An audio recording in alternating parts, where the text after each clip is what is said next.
boa tarde, boa noite. Não importa qual horário você esteja assistindo essa edição de RSN, Revisão Semanal de Notícias, queremos que você se sinta bem-vindo. Meu nome é Vanessa Mata. E Sônia Fernandes, tudo bom? Vamos começar com a primeira notícia. Terminamos o acompanhamento ao minuto da tomada de posse do Donald Trump. Quem não ouviu essa notícia essa semana? O magnata candidato presidencial pelo Partido Republicano tornou-se esta sexta-feira, dia 20 de janeiro, o 45º presidente dos Estados Unidos. O dia fica marcado pelo polêmico discurso de Donald Trump, em que apresentou uma postura nacionalista. O presidente prometeu, uma vez mais, tornar a América grande e apostar numa política em que os americanos estarão sempre primeiro. Trump diz que o poder voltou agora ao povo, depois de ter estado nas mãos dos políticos que enriqueceram em Washington. Donald Trump prometeu acabar de vez com o extremismo islâmico. Durante o dia, registraram-se vários confrontos entre manifestantes e a polícia, antes e depois da tomada da posse de Donald Trump em Washington. Várias lojas foram destruídas e a polícia fez mais de 90 detenções. Tem sido realmente uns 2-3 dias interessantes aqui. A Fundação Albert Einstein, que pertence à Universidade Hebraica de Jerusalém, elegeu o escritor Paulo Coelho como um dos 100 maiores pensadores do nosso tempo. Ele é brasileiro. De acordo com o blog Lauro Jardim, do jornal O Globo, a honraria faz parte da comemoração de 100 anos da teoria de relatividade. Entre os premiados estão Shimon Peres, Alice Munro e outros 10 ganhadores do Nobel. Todos os citados na lista vão escrever um texto sobre as visões em relação ao futuro. O material será transformado em um livro que receberá o seguinte título: Gênios, 100 visões of the future, 100 visions of the future. A publicação será impressa em 3D com o formato de busto do Einstein. Muito bem, que bonito. E no sábado, dia 7 de janeiro, a tempestade de neve não impediu a noiva de se casar, mesmo com os convidados de 200 que passaram a 40. Nem o padre José Rocha parou de celebrar a missa, mesmo que os habituais 200 paroquianos ficaram a ser reduzidos a 4 pessoas. A noiva sempre sonhou de se casar toda de branco, mas Nancy Pulley e Matt Edwards tiveram um casamento mais branco do que projetado em Norfolk, Virgínia. Tudo estava projetado para que fosse um grande dia, o maior dia das suas vidas. Só que não lhes passou pelos planos foi ter o aumento de algumas polegadas de neve à cerimônia. A cerimônia aconteceu e aconteceu que tudo foi bem e acabou por ser mais íntimo e familiar. Dos 200 convidados que eles convidaram, tudo ficou reduzido a 40 pessoas total. Mas o certo é que o casamento efetuou-se e a neve a derreter perante o calor dos seus corações apaixonados. Que lindo! Estudo publicado nesta quinta-feira, dia 12, na revista científica PLOS, revela que pesquisadores da Universidade Johns Hopkins, nos Estados Unidos, criaram mosquitos geneticamente modificados que serão resistentes à dengue. Na prática, o avanço é visto como um primeiro passo para controlar a transmissão de doença.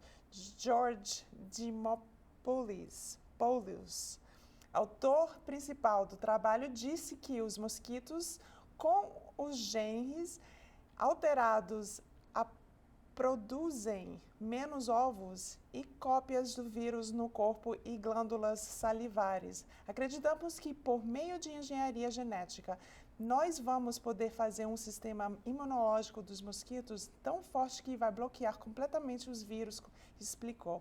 Mas não para por aí. O passo seguinte será desenvolver mosquitos que podem suprir a infecção pelo vírus da dengue para um nível que garanta a redução de transmissão para os seres humanos.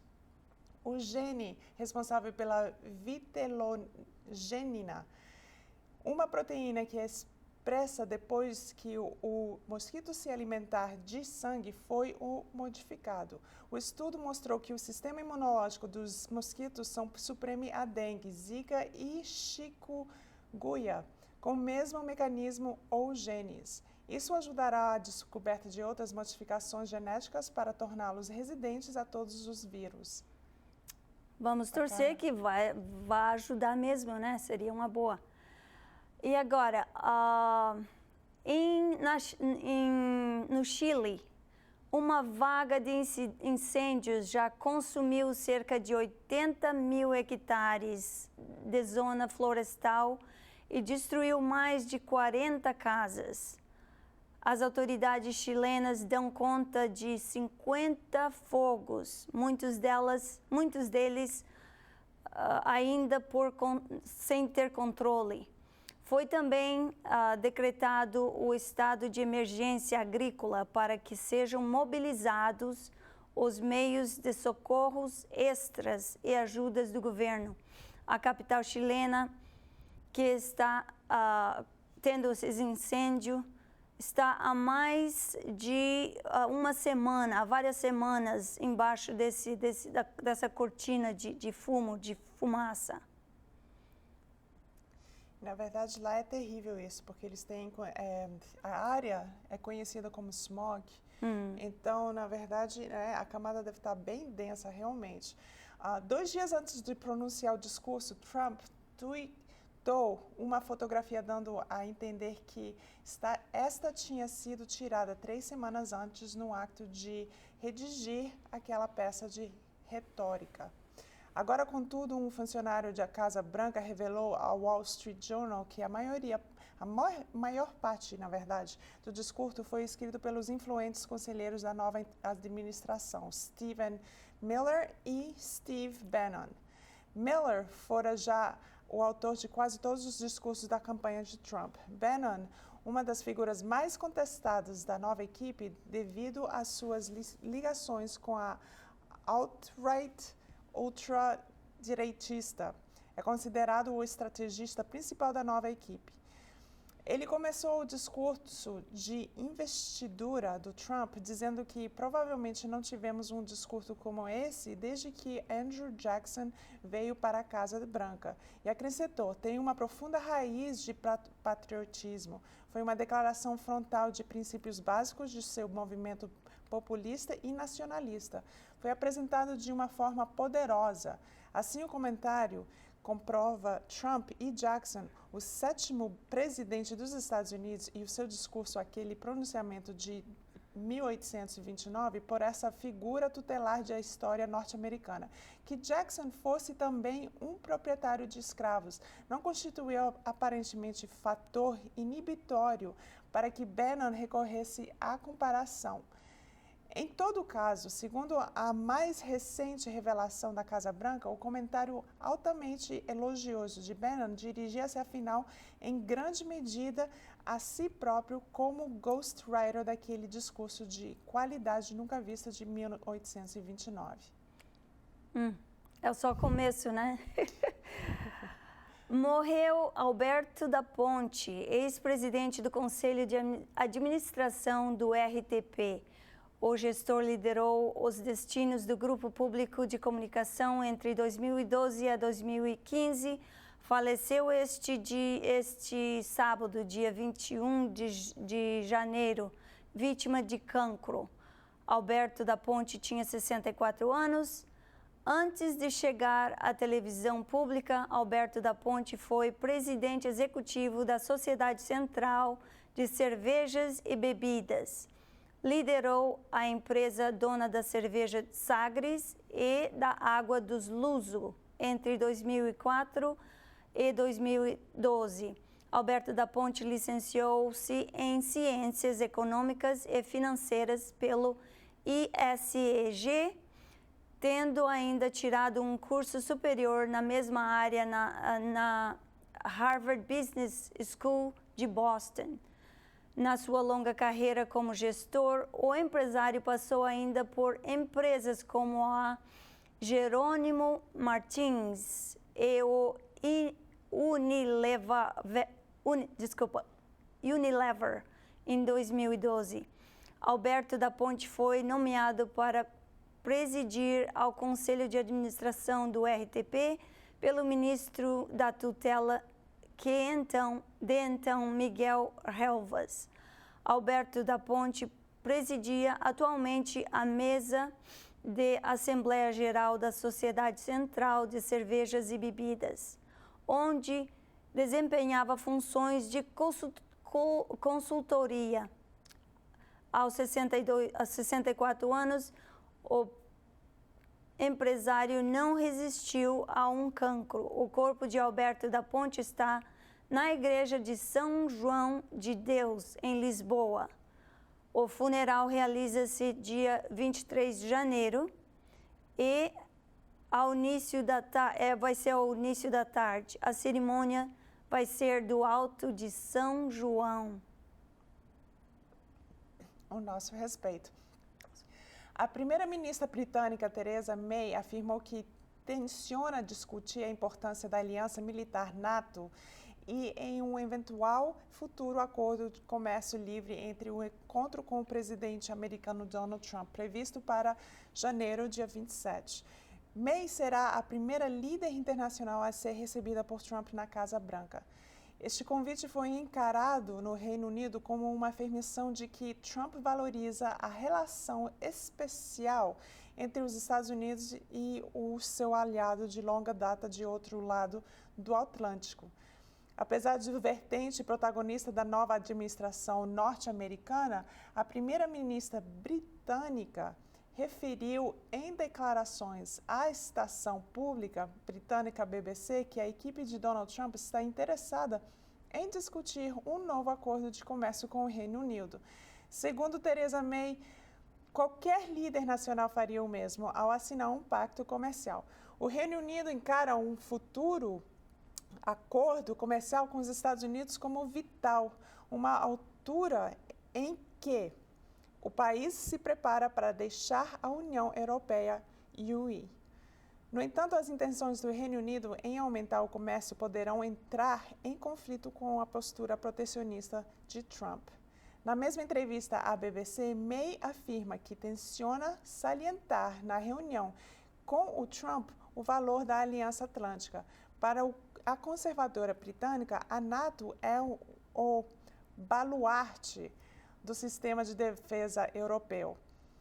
Numa entrevista recente aos jornais britânicos The Times e ao alemão Bild, Trump qualificou a NATO como uma organização obsoleta porque não está a tratar do terrorismo, censurado ainda que Estados-membros da aliança por não pagarem a sua parte na defesa comum e de se apoiarem sempre nos Estados Unidos. Segundo Theresa May, o novo presidente dos Estados Unidos compreende o papel vital da NATO. A primeira-ministra britânica não respondeu diretamente quando questionada se iria abordar no encontro de sexta-feira em Washington os comentários depreciativos que Trump fez durante a campanha presidencial sobre as mulheres, mas admitiu que não ficará calada se surgirem no futuro comentários ao comportamento inaceitáveis. Fontes oficiais britânicas informaram que May irá encontrar-se também com senadores e representantes republicanos em Filadélfia. A polícia paquistanesa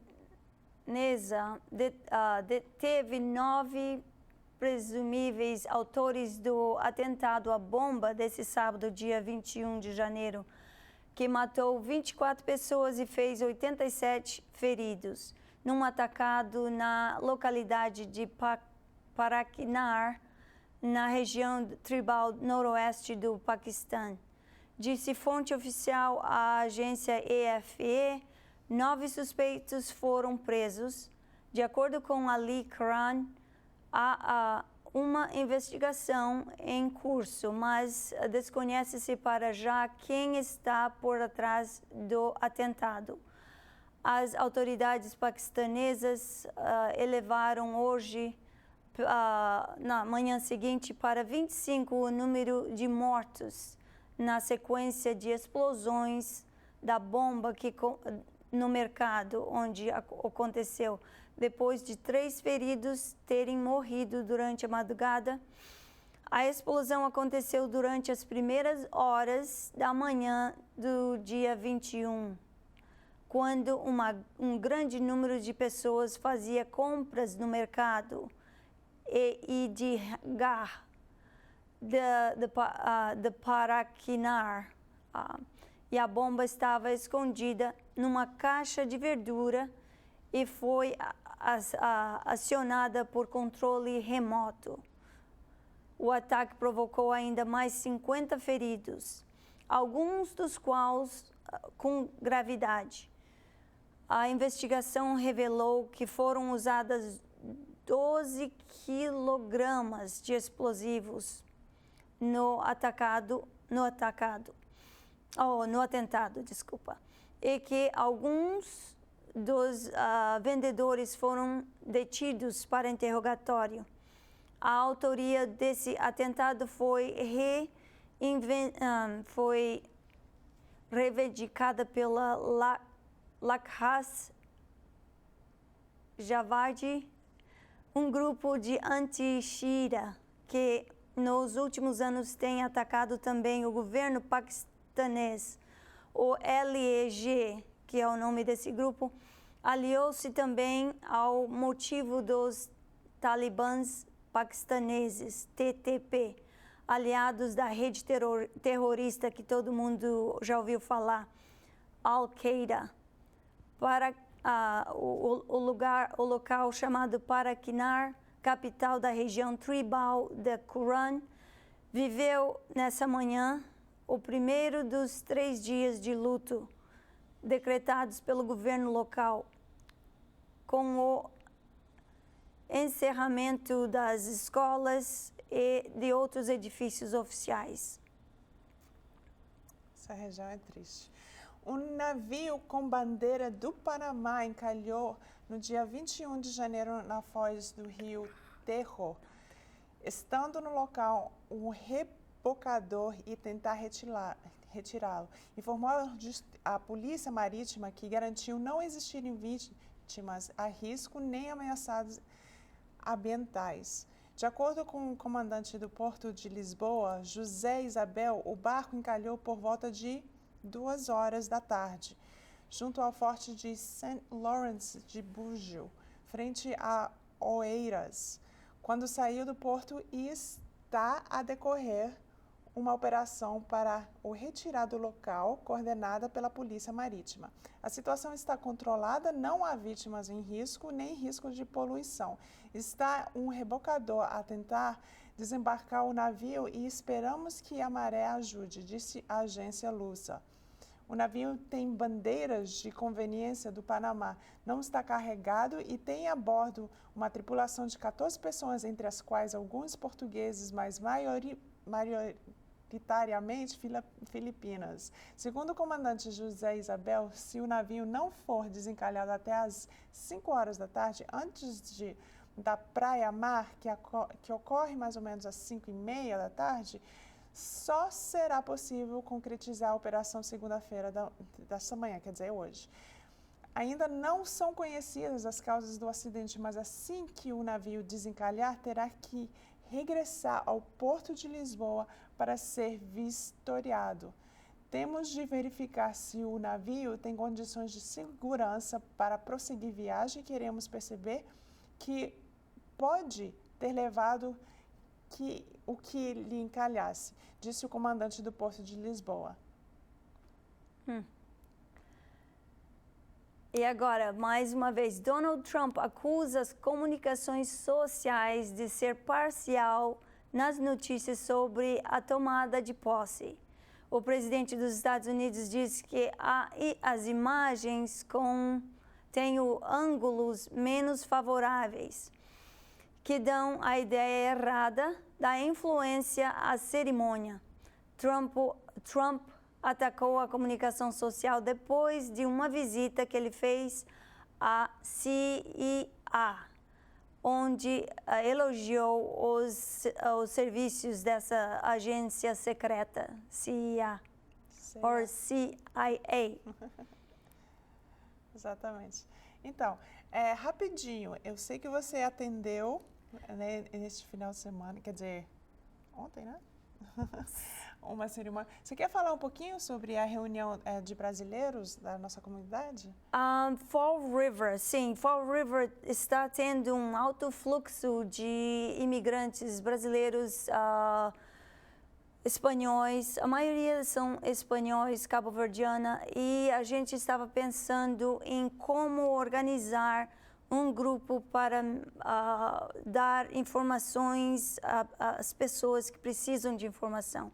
Então, a sugestão foi que, através da igreja, eles se organizassem, porque muitas pessoas têm a necessidade de saber algo, mas não tem a pessoa exata para informá-los, ou eles não sabem onde achar a resposta correta. A sugestão foi que eles, através da igreja, encontraram 2 advogados. Um que falava espanhol, outro que falava português e outro que falava americano. Então, eles se reuniram, muita gentileza desses advogados, inclusive eu convidei eles para vir aqui. A gente talvez no futuro esteja a entrevistar um desses advogados. E teve mais nesse local teve mais de 50 pessoas interessadas a fazer pergunta para esses advogados que estavam lá oferecendo o tempo deles sem cobrar nada.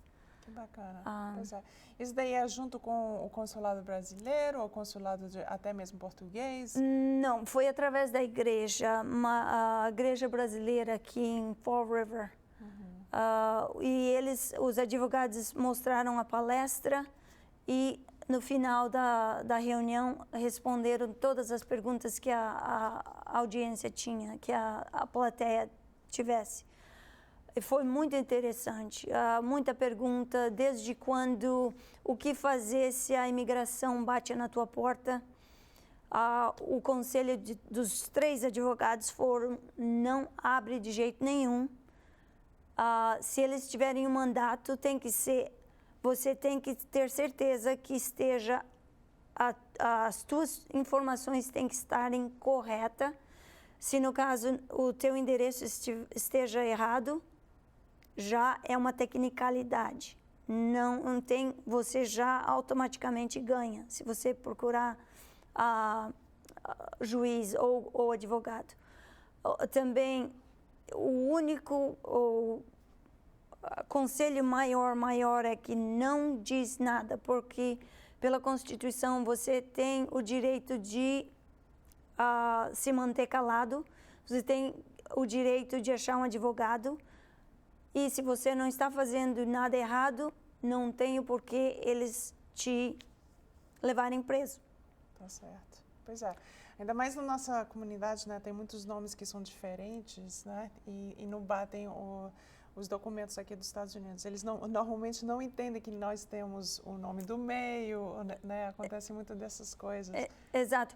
E eu até, na nossa Facebook, Sim. Página do Facebook, eu tenho informações que esses advogados deram, é um cartãozinho amarelo, que tem em inglês e português. Eles disseram que se você não fala inglês, carrega sempre esse tipo de informação contigo, que você não quer responder pergunta.